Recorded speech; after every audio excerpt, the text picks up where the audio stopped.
Good afternoon सभी लोगों को.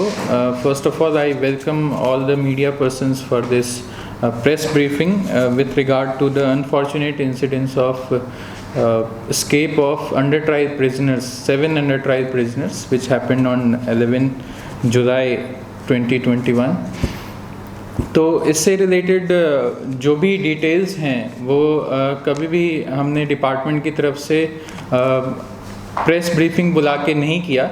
तो इसलिए अब जब साथ के साथ जो कैदी भाग गए थे अंडर ट्रायल प्रिजन से, उन सबको जब अरेस्ट अब हमने कर दिया है, तो वी थॉट कि it is the right time to have a press conference with regard to this. कि हमने इसको हम बेसिकली 3 पार्ट में डिवाइड करेंगे. पहले तो मैं बैकग्राउंड दूंगा कि उस इंसिडेंट के बाद क्या क्या चीज़ें हुई, how we were able to make the arrest. उसके बाद कौन वो लोग थे या ऑर्गेनाइजेशंस थे जिन्होंने हमारा सपोर्ट किया इसमें, और फिर उसके बाद कि हमने उसके बाद क्या क्या मेजर्स लिए ताकि इस तरह के इंसिडेंट आगे ना हों.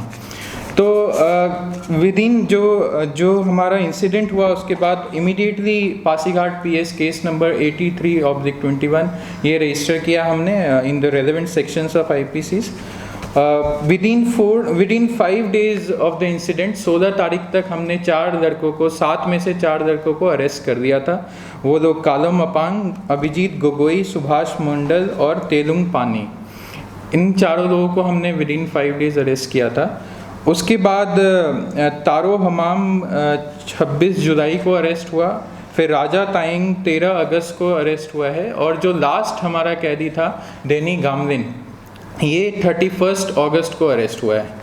तो जो इंसिडेंट था उसके बाद इमीडिएटली हमने अपने सारे नाकाज को, सारे चेक गेट्स को, जो सारे अपने पुलिस स्टेशंस हैं अरुणाचल के, हमारे डिस्ट्रिक्ट के और नियर बाई डिस्ट्रिक्ट्स के, और आसाम के जो बॉर्डरिंग डिस्ट्रिक्ट्स हैं उनके पुलिस स्टेशंस को हमने अलर्ट किया.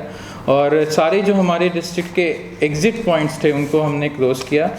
फिर रिसोर्स मोबिलाइजेशन की जहाँ तक बात आई तो हमने सारे अपने पुलिस फोर्स, यहाँ 5th IRBN की बटालियन है वहाँ से मोबिलाइज़ किया. हमारा 2nd APBN का बटालियन की एक कंपनी है, उनको मोबिलाइज़ किया. हमारे डिस्ट्रिक्ट पुलिस और जो हमारे लोकल यूथ थे, लोकल पब्लिक जिन्होंने सपोर्ट किया, उनको हमने मोबिलाइज़ किया. और एक मैसिव मैन हंट चलता रहा. It did not stop after even 5 days. जब हमने 4 को अरेस्ट कर दिया, जब तक 7 के 7 लोग नहीं अरेस्ट हो गए, तब तक ये चीज़ हमारे कहीं ना कहीं बैकग्राउंड में चलती रही.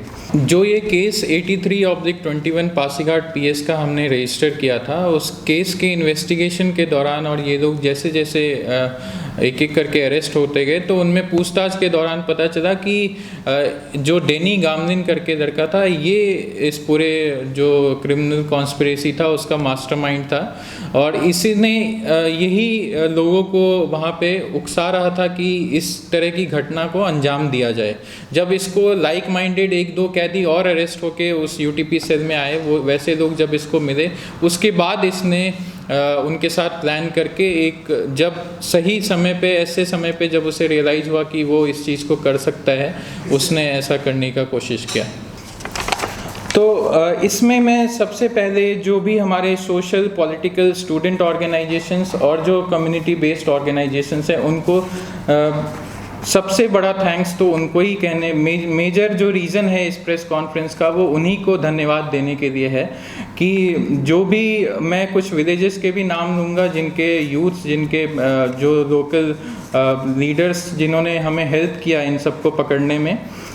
तो जो नोटेबल विलेजेस हैं उसमें मिरकू, मिरबुक, मिरसम, 12 माइल, मांगनंग, जेलम, सिले, ओयान, लिंका, और जो बॉर्डर विलेजेस हैं हमारे आसाम साइड के, उनके लोगों ने बहुत ज़्यादा मदद की हमारी इन 7 जो कैदी थे उनको पकड़ने में.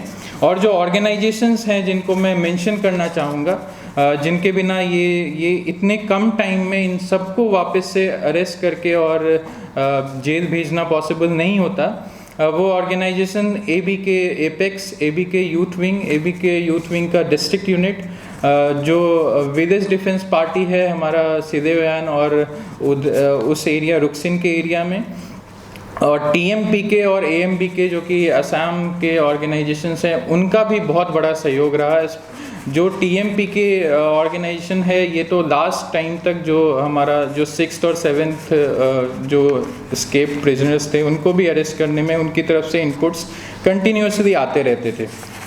उनको हम एक फॉर्मल फंक्शन करके भी रिवॉर्ड करेंगे डिपार्टमेंट की तरफ से, तो उनको मेंशन करना बहुत ज़रूरी था, उनके बिना सपोर्ट से ये चीज़ें नहीं हो पाती।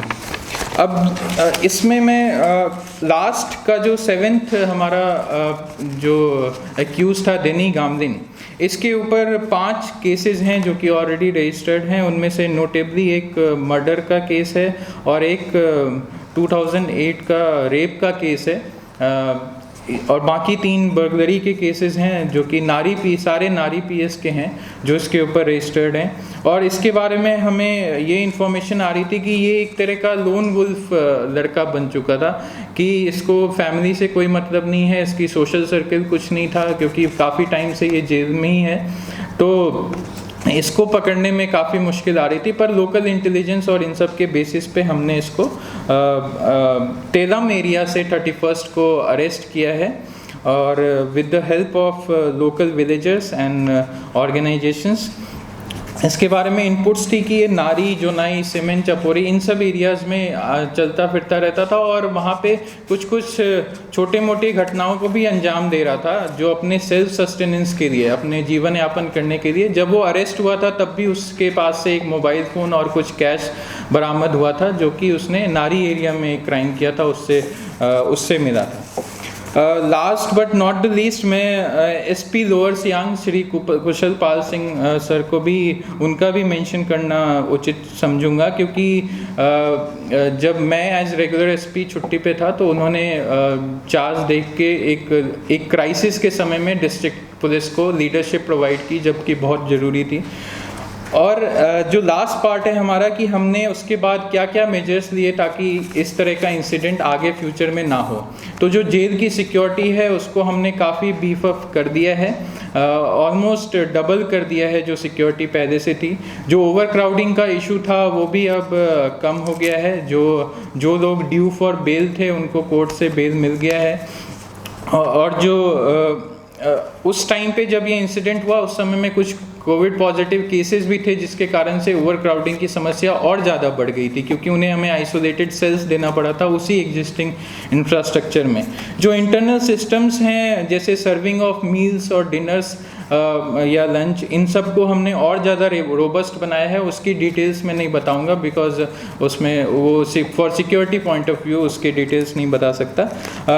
आउटर पेरीफेरी में हमने डबल लेयर्ड सिक्योरिटी गेट भी अब लगवा दिया है, और जो मेजर इंफ्रास्ट्रक्चर अपग्रेडेशन की बात है उसके लिए हाईएस्ट लेवल पे बातें चल रही है, और बहुत जल्द ही जो जेल का हमारा कैपेसिटी और जो सिक्योरिटी पॉइंट ऑफ व्यू से जो इंफ्रास्ट्रक्चर का अपग्रेडेशन है वो पाइपलाइन में है, वो हो जाएगा।